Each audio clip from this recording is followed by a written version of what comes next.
The Middle East has long been a landscape of deep-seated rivalries and geopolitical fault lines. At its heart lies a decades-long shadow war between two of the region's most formidable powers, the State of Israel and the Islamic Republic of Iran. For years, their conflict played out through proxies, covert operations, and sharp rhetoric. But in the early summer of 2025, that shadow war erupted into direct and devastating confrontation. The world watched, holding its breath, as the simmering tensions that had defined a generation finally boiled over. This event would not only reshape the strategic balance of the region, but also push the international community to the very edge of a much wider, more catastrophic conflict. The date is June 13th, 2025. What was once unthinkable for many has now become a stark reality. Israeli warplanes, in a meticulously planned operation, have pierced through the night sky to strike deep within Iranian territory. The targets were not just military bases, but the very heart of Iran's nuclear program and its military leadership. This was not a limited skirmish or a retaliatory jab. It was a decisive, high-stakes gamble designed to cripple Iran's strategic capabilities. The immediate aftermath has left a trail of destruction, a leadership vacuum in Tehran, and a world community struggling to comprehend the full scale of the implications. This essay will reconstruct the events of that fateful night and the days that followed. We will examine the long and bitter history that led to this moment, a path littered with failed diplomacy, mutual suspicion, and ever-increasing military buildups. We will hear from those on the ground, the civilians caught in the chaos, the military analysts dissecting the strategy, and the officials on both sides who must now navigate the perilous path forward. Their stories paint a vivid picture of a region teetering on a knife's edge, where the decisions made in the coming hours and days could determine the fate of millions. The Israeli airstrike on Iran is more than just a single military event. It is a critical juncture in modern history. It represents a profound failure of international diplomacy and a terrifying demonstration of how regional conflicts can rapidly escalate in an interconnected world. As we delve into the details of the attack, the humanitarian fallout, and the global political shockwaves, we are forced to confront an urgent and unsettling question. Is this the beginning of a devastating regional war? Or can the forces of restraint and dialogue pull the Middle East back from the brink of total disaster? The answer remains uncertain, hanging precariously in the balance. To understand the events of June 2025, one must look back at the long and hostile history between Israel and Iran. What began as a cautious, even cooperative relationship before the 1979 Iranian Revolution devolved into an ideological and strategic conflict. Following the revolution, Iran's new leadership declared Israel an illegitimate entity and a primary adversary in the region. This ideological opposition was soon matched by strategic actions. Through its support for groups like Hezbollah in Lebanon and Hamas in Gaza, Iran projected its power to Israel's very borders, creating a permanent state of tension and a constant threat of proxy warfare that defined the regional security landscape for decades. The central and most alarming point of contention became Iran's nuclear program. While Tehran insisted its ambitions were purely for peaceful energy production, Israel and many Western nations saw it as a thinly veiled quest for nuclear weapons. For Israel, the prospect of a nuclear-armed Iran was an existential threat, a red line that could not be crossed. This fear fueled a campaign of sabotage, cyber attacks, and assassinations targeting Iranian nuclear scientists and facilities. These covert actions, though never officially claimed by Israel, were widely attributed to its intelligence services, adding layers of mistrust and animosity to an already volatile relationship. The years leading up to 2025 saw a dramatic increase in direct confrontations. The shadow war began to move into the open. Incidents that were once deniable became bolder and more frequent. A significant turning point occurred in October 2024, when Iran launched approximately 200 missiles toward Israel, in response to a perceived Israeli provocation. While Israel's advanced air defense systems, including the Iron Dome and David's Sling, successfully intercepted most of the projectiles, the attack marked a dangerous new precedent. It demonstrated Iran's willingness to engage in direct military strikes, shattering the long-held assumption that the conflict would remain confined to proxies and covert operations. This escalating cycle of violence occurred against a backdrop of faltering diplomatic efforts. The 2015 nuclear deal, designed to curb Iran's nuclear activities in exchange for sanctions relief, had long been unraveling. Attempts to revive it under a new U.S. administration were fraught with difficulty. Tense negotiations, scheduled to take place in Oman just days after the airstrike, were seen as a last-ditch effort to find a peaceful resolution. But as diplomats prepared to talk, military planners were preparing for war. The failure to secure a lasting agreement created a vacuum that was ultimately filled by military force, leading directly to the crisis of June 2025. In the pre-dawn hours of June 13, 2025, the Israeli Air Force unleashed Operation Rising Lion. It was an air campaign of unprecedented scale and precision, the culmination of years of intelligence gathering, planning, and technological development. Dozens of advanced fighter jets, including F-35 stealth fighters, embarked on a perilous journey across hostile airspace, their mission clear: to neutralize Iran's nuclear and military command infrastructure in a single, decisive blow. Israeli Prime Minister Benjamin Netanyahu addressed his nation as the operation unfolded, framing it not as an act of aggression, but as a necessary preemptive strike to safeguard Israel's future from an existential threat. The primary targets were the crown jewels of Iran's nuclear program: the uranium enrichment facility at Natanz, deep in Isfahan province, was struck with powerful bunker-busting munitions designed to penetrate its hardened underground halls. The International Atomic Energy Agency would later confirm the site was hit, though it thankfully reported no immediate signs of increased radiation in the atmosphere. Other key nuclear-related sites, including the heavy water reactor near Kandab and facilities in Khorramabad, were also targeted. The message from Israel was unequivocal. Iran's path to a nuclear weapon was being systematically dismantled piece by piece. Beyond the nuclear sites, the strikes aimed to decapitate Iran's military leadership. In Tehran, the headquarters of the powerful Islamic Revolutionary Guard Corps was engulfed in flames. The attacks were brutally effective, resulting in a staggering list of high-profile casualties.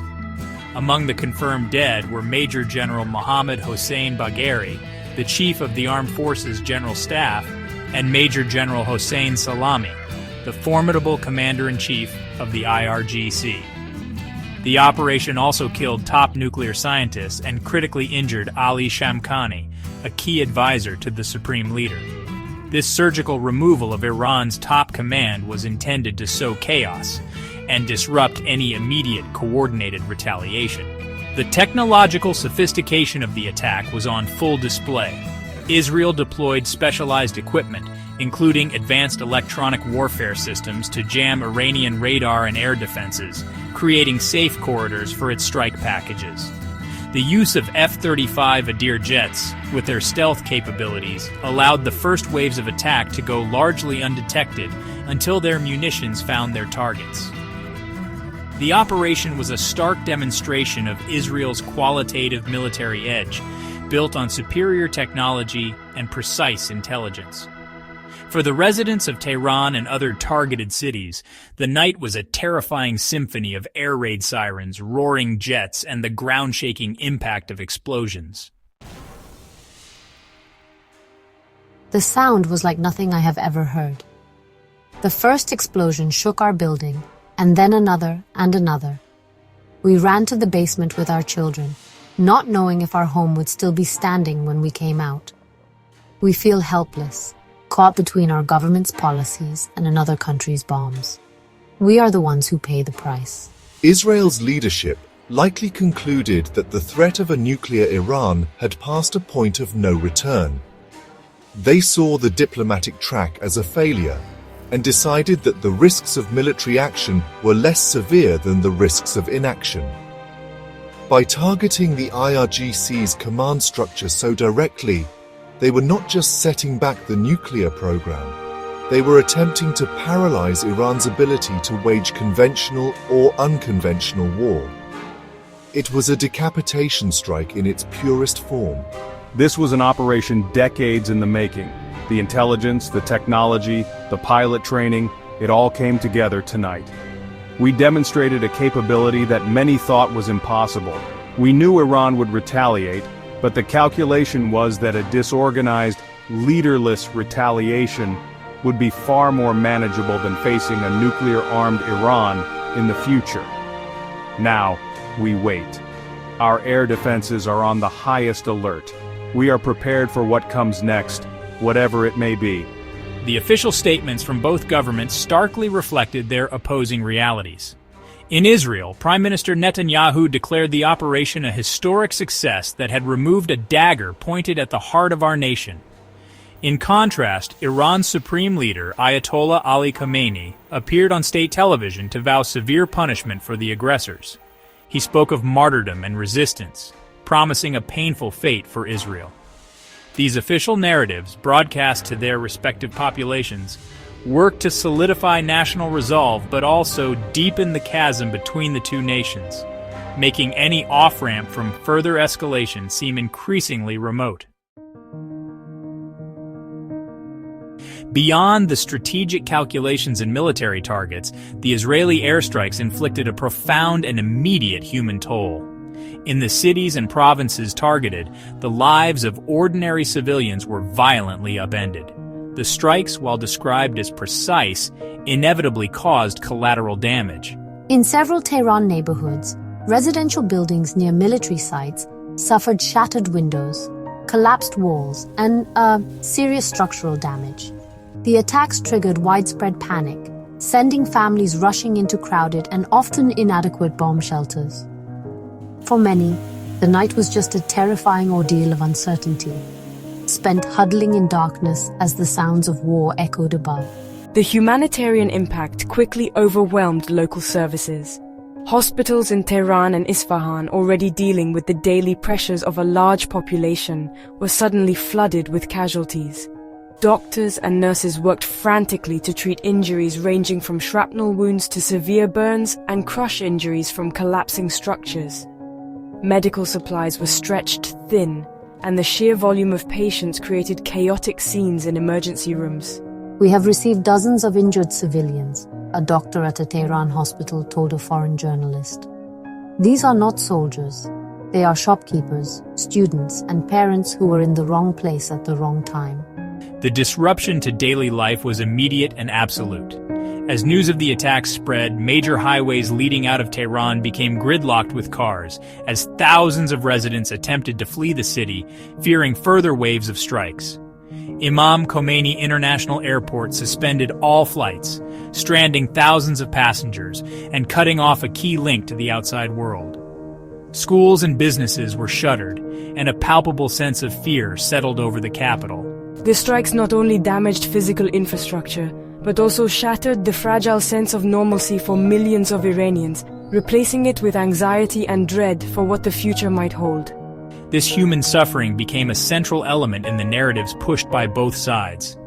Iranian state media prominently featured images of wounded civilians and damaged homes, portraying the attack as a barbaric act of aggression against its people.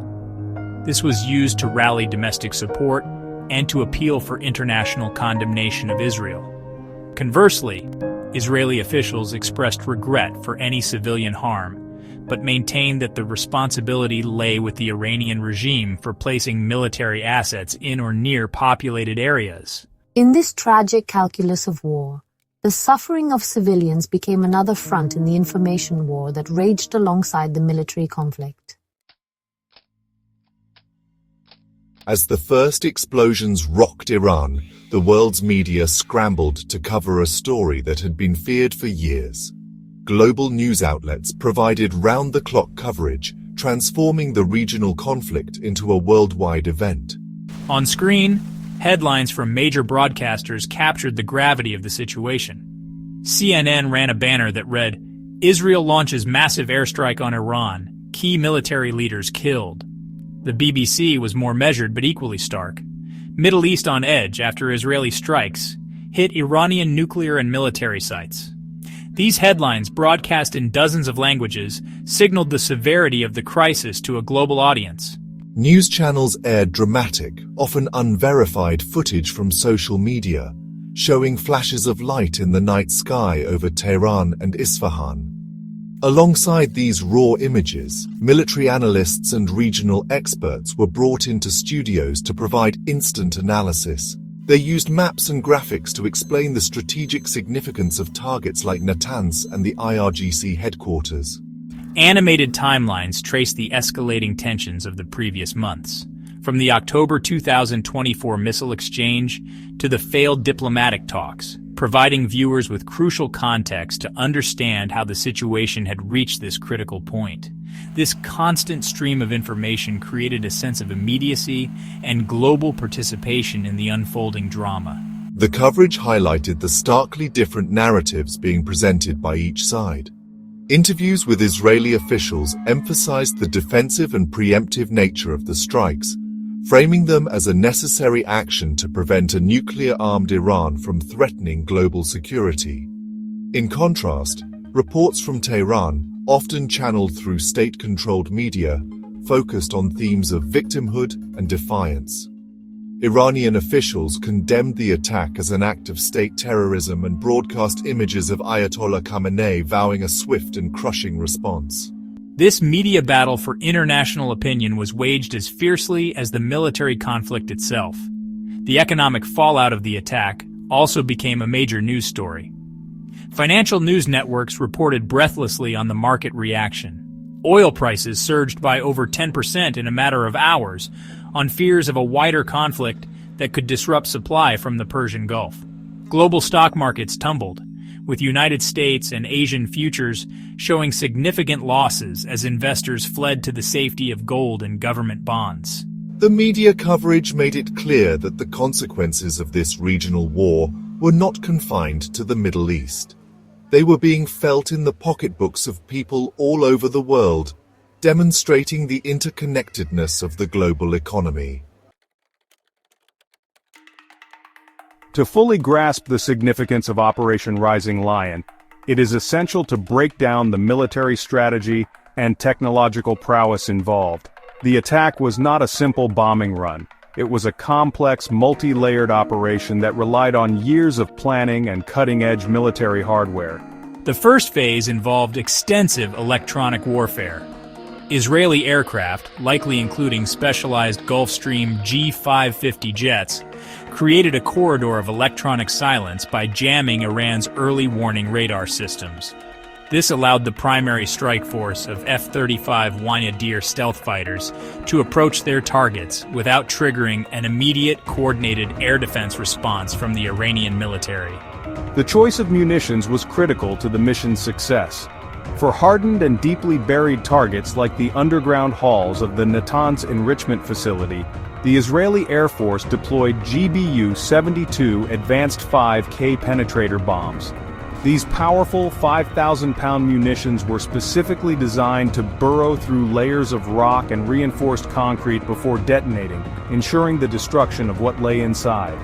For softer targets, such as the IRGC command buildings in Tehran, smaller, more precise guided missiles were used to minimize collateral damage while ensuring the elimination of the intended military leadership.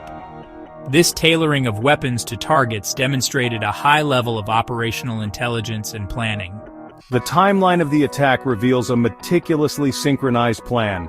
The strikes occurred almost simultaneously across multiple provinces, from Tehran in the north to Isfahan in the center. This widespread assault was designed to overwhelm Iran's command and control systems, preventing regional commanders from understanding the full scope of the attack or organizing an effective defense. By striking leadership, nuclear facilities, and military headquarters in a single wave, Israel aimed to deliver a psychological and material shock from which the Iranian regime would struggle to recover quickly, buying crucial time before any large-scale retaliation could be mounted. In the immediate aftermath, Iran's response was swift but seemingly limited. The launch of over 100 drones toward Israel was seen by analysts as a preliminary retaliatory measure. However, experts noted that the decapitation of the IRGC's top command likely created significant disruption. The delay in a more substantial military response, such as a large-scale ballistic missile launch, could be attributed to this leadership vacuum. While Iran's supreme leader vowed revenge, the country's military apparatus was forced to regroup, appointing new commanders like Habibullah Sayari and Ahmad Vahidi in the midst of a national crisis, a clear sign of the operational turmoil caused by the Israeli strike. The Israeli airstrikes sent immediate and powerful shockwaves through the international community, triggering a flurry of diplomatic activity and public condemnation. At the United Nations headquarters in New York, an emergency session of the Security Council was convened. UN Secretary-General Antonio Guterres opened the meeting with a stark warning, condemning the military escalation and calling for maximum restraint from all parties. The chamber was deeply divided. Diplomats from Arab nations and their allies denounced the Israeli attack as a flagrant violation of international law and a grave threat to regional stability, while others urged caution and a de-escalation of tensions. The United States, under the Trump administration, walked a fine diplomatic line. Secretary of State Marco Rubio issued a statement clarifying that U.S. forces were not involved in the operation, but affirmed that Washington was in close consultation with its Israeli allies. President Trump had warned just hours before the attack that military action was a possibility if Iran did not agree to a new nuclear deal, a statement that many observers interpreted as a tacit green light for the Israeli operation. The official United States stance was one of support for Israel's right to self-defense, while publicly calling for a peaceful resolution, a position that Iran immediately rejected as hypocritical. Across the Middle East, reactions were mixed but largely critical of the Israeli action. Oman, which was set to host crucial US-Iran nuclear talks, condemned what it called Israel's dangerous approach and called for immediate international intervention to prevent a wider war. Other Gulf Arab states, while privately wary of Iran's regional ambitions, issued public statements expressing deep concern over the escalation and its potential to destabilize the entire region. Protests erupted in several world capitals, with demonstrators marching on Israeli and American embassies to denounce the attack and call for peace. In Tehran, the government worked to channel public anger outward. Iranian Foreign Minister Abbas Araghchi delivered a fiery speech, accusing the United States of being a direct accomplice in the attack and holding it fully responsible for the consequences. State television broadcast images of large, organized crowds chanting anti-Israel and anti-American slogans, showcasing a unified front of national defiance. This carefully managed public response was designed to bolster the regime's legitimacy at home and project an image of strength abroad, even as its military leadership reeled from the devastating decapitation strike. The world was left to wonder if these words were prelude to war or a substitute for it. As the dust begins to settle on the smoldering ruins in Iran, the Middle East and the world stand at a perilous crossroads. The immediate future is shrouded in uncertainty, defined by two powerful and opposing forces: the momentum toward a wider, more devastating war, and the desperate search for a diplomatic off-ramp. The Israeli government, having achieved its primary military objectives, now waits in a state of high alert, its citizens living under the constant threat of a massive Iranian retaliation. The central question is no longer if Iran will respond, but how, when, and with what magnitude. A full-scale missile assault on Israeli cities could trigger an even more ferocious counterattack, pushing the region into a conflict from which it may not recover for a generation. On the other hand, the sheer shock of the Israeli strike and the disarray within Iran's military command may, paradoxically, create a sliver of an opening for de-escalation. Some analysts suggest that Iran, facing a crippled leadership and a technologically superior adversary, might opt for strategic patience. A response could be asymmetrical, perhaps through covert operations, cyber attacks, or an intensified proxy war. Rather than a direct conventional confrontation, it may not be prepared for. This potential delay could provide a narrow window for international mediators to intervene, to try and pull both sides back from the brink before the cycle of violence becomes irreversible. The international community's role in the coming days will be critical. The United States, the United Nations, and key regional powers face immense pressure to broker some form of ceasefire or understanding. The alternative is a regional war with global consequences. Catastrophic humanitarian suffering, the collapse of the global economy driven by a spike in oil prices, and the potential for other major powers to be drawn into the conflict. The stakes could not be higher. The choices made in the situation rooms of Tehran, Tel Aviv, and Washington will reverberate across the globe, shaping the landscape of international security for years to come. Ultimately, the events of June 2025 serve as a grim reminder of the fragility of peace and the devastating cost of failed diplomacy. The Israeli airstrike was not the beginning of the story, but rather a violent chapter in a long and tragic history of mistrust and animosity. As we look toward an uncertain future, the world is left to hope that the voices of restraint can prevail over the drums of war. The path forward is fraught with danger, and whether it leads to a fragile peace or a catastrophic conflict remains terrifyingly unknown. The events depicted in this essay are fictional and presented for educational and historical simulation purposes.